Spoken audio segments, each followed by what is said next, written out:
Hello, I am Nikhil Mathur. And I am Vidar Kathuria. And you have tuned into WION Sports Extra, your one-stop destination for all things sports. Yesterday, we discussed about Johnny Bairstow's controversial dismissal in the second test of the Ashes. And that's still dominating the headlines. But today, we'll shift our focus to bazball. England's much talk about approach. Do they need a rethink? Of course, their approach is entertaining everyone, but they have lost the first two test matches of the Ashes. So that's what we're going to discuss in this live. You can tell us your views in our comment sections. Do they need a rethink? Because I still remember Ben Stokes, and I feel there's a very thin line between being smart and being foolish. Do you think England are tilting towards the latter side? Well, we have refreshed our approach by changing our setting for the Facebook Live. We have come outdoors. Very nice weather here in Noida.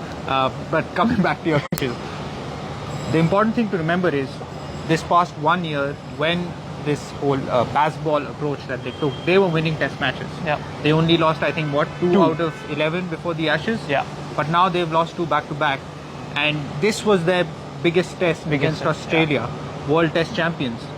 So I think overall, I don't think they need to change their approach when it comes to bazball, but they have to be more pragmatic in certain moments. Yeah. Ultimately, test cricket, you have to make common sense decisions. And like it's like winning every session. And they have not won every session. Yeah, and in the second test, Australia were going for the short ball approach. They were banging in those short ball. And even if you are Sachin Tendulkar, Brian Lara or Joe Root, you can't hook or pull every short ball. It was as simple as that. Ben Stokes made 150 because he applied himself in the beginning. He wasn't going for that pull on every short ball. It's a simple decision. I think, as you said, England need to be pragmatic, more practical. They need to be aggressive. We are not saying that they should change their approach. We are saying they can refresh and, think a bit more about their approach. Just a few tweaks need to be made, and that means playing the situation. Why is Ben Stokes' innings being talked about so much? Why was it such a great innings? Because he played the situation. Exactly. When Johnny Bairstow got out in the manner in which he did, Ben Stokes started being the aggressor, and suddenly he turned a switch, and we are talking about one of the greatest innings. That's why he's such a special player, because he plays the situation. Test matches, you have to apply a common sense, and you have to change your sort of approach to the match as the game goes. This bazball, obviously we talk about it, obviously the media loves it because it's very catchy, but England also cannot completely apply it as a blanket sort of approach to and all the test matches that they have played, this is a complete different test. They have played in Pakistan, and no disrespect to them, those pitches were flat. You could play the shot that you want to play. The bounce wasn't that great, and you could just go on and on. But in England, against a classic side like Australia, you cannot hit every ball for a boundary. And also I remember Jose Mourinho's quote where he says, where there's this match where his team didn't have any possession, but they scored one goal. He said, you can take the ball home, I'll take the 3 points home. It's as simple as that, and it applies to cricket as well. No matter how entertaining your approach is, if you're not notching up the wins, you will be questioned. Yeah, and that's what Australia don't care that England are being entertainers. They're 2-0 up in the Ashes. Yeah. And questions will start coming once you lose matches. And now the bazball mania, as we are seeing it, for 1 year, it was great. It's still great viewership. It's still great entertainment. Winning test matches, and we can be looking at a situation where England could, maybe lose a home Ashes series, 3-4-0, even 5-0. Who knows? And what reaction will the English cricketing community have to that? And at what cost? With 4-5 wickets in quick succession, that cost them in the first innings of the Lord's Test. And those little battles, Australia are winning. Yeah. And that's what makes the difference. In both the test matches, if a few things would have gone here and there, England would have turned out winners. But when you're playing at that level, international cricket, the margins are very, very fine margins, and those fine margins, obviously Australia, with their sort of pragmatic approach, as they are calling it, they have won those battles. And kudos to Pat Cummins. On the field and off the field, he has been a great leader. His tactics are almost spot on. He has, played the situation, and he has conducted himself and his team very well in the wake of the Johnny Bairstow dismissal that they are getting, and I think they are the best team at the moment. It was built at the clash of two different styles, Australia and England, and I think Australia are winning those marginal battles, and that's why they have a 2-0 lead. Yeah, I think good point you make there, Nikhil. Off the pitch as well. I think Australia, not just Pat Cummins, Australia as a team, obviously their media is a completely different sort of entity because they are extremely aggressive. They are backers of their team, but the way the team has responded to this whole row surrounding Johnny Bairstow, I think they've been very measured in their response. Nothing overtly aggressive. They just said, okay, this is what we did.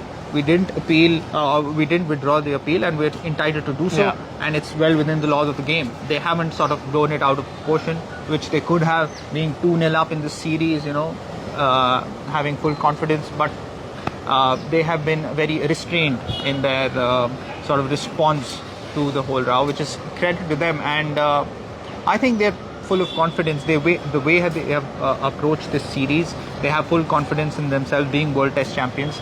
And I think they are quietly confident that they have the edge over England in those fine margins that we are talking about. I think they've played the waiting game. They've been very patient, and they know that there will come a time where England will make slight mistakes. They have waited for the mistake. Yes, very well for then they have capitalized on it. So credit to Australia, and they are in pole position now to win a first Ashes series in England since 2001. So third test, we know that it's not going to be a draw. Do you think England will open their score, or it will be 3-0? I think they have to stop. They have to use a more sort of measured and common sense approach. Their batters need to sort of tighten up their game a little bit. Ben Duckett, of course, he played very well, but the shot he got out was very irresponsible. You cannot play those poor. The same thing we have spoken about Indian batters. Over the last few years, that they play poor shot selection, and ultimately it costs them in the big games. So definitely they have to play proper Test cricket. England, a few of those Test cricket principles need to be incorporated in their bazball approach. So that's what they need to do. But I think it'll be the third test will be a draw. That's a big prediction. Draw against bazball. Yeah, I put my neck out. It'll be a draw. Either neutral, I wanted England to win so that we have a series. It's still great entertainment. It's great Test cricket. As we saw, the crowds are full. They are loving it. Edge of the seat stuff. Banter is also good, bearing this Johnny Bairstow controversy and those long room altercations over the line. But yeah, it was. I think we have. We have a comment from Rohan. Just a second, I will keep firing in your comments on our social media handles. Rohan, thanks for your comment, Rohan. Bazball may not be sustainable in the long run. Good point. Because as we saw, for 1 year it was great. Now suddenly you are up against Australia, World Test champions, and it has sort of been punctured. So, and Ben Stokes has said for a long time that they're not going to change their approach, and they know that they will lose certain games. But of course, you can't keep the same approach for every opposition. You have to make tweaks. You have to rethink your strategy, your tactics for every test. So I think Rohan makes a very good point here. And there's no definition of bazball, so England have that in their favor. They can just be smart and carry on with that aggressive sport. It would still be called bazball because it's a term given by media. In fact, Brandon McCallum doesn't even like this term. Yeah. I think one thing in sport, you always create your strategy or your approach. It is not just to entertain. The ultimate goal is always winning. So you create a strategy to win. You play good cricket. And just for every sport, ultimately you want to win. The strategy is made for winning matches. I think that is something that England also need to remember. We have our poll here. Do England need a bazball rethink? 55% say yes, 45% say no. Close. So that's, I think, and that reflected in our chat as well. It's very close. I don't think need a complete rehaul 180 or yeah. 360 degree change, but definitely a more few tweaks here and there to win those crucial sessions. Approach, because this is the Ashes. This is the Ashes. You have to win the Ashes. It's the most important thing for England and the English cricket community is the Ashes. Probably some would say it's more important than the World Cup. Yeah, even Australia said the WTC was not that important for them. It's the Ashes. So yeah, of course we'll keep discussing the Ashes going forward. 3 test matches left. It's been a great series so far, and hopefully we see some more great cricket. What do we have on our show today, Nikhil? Of course, we have a detailed report on the Johnny Bairstow saga that goes on and on. Now the Prime Minister of Australia and UK both have jumped into the discussion, have backed their captains.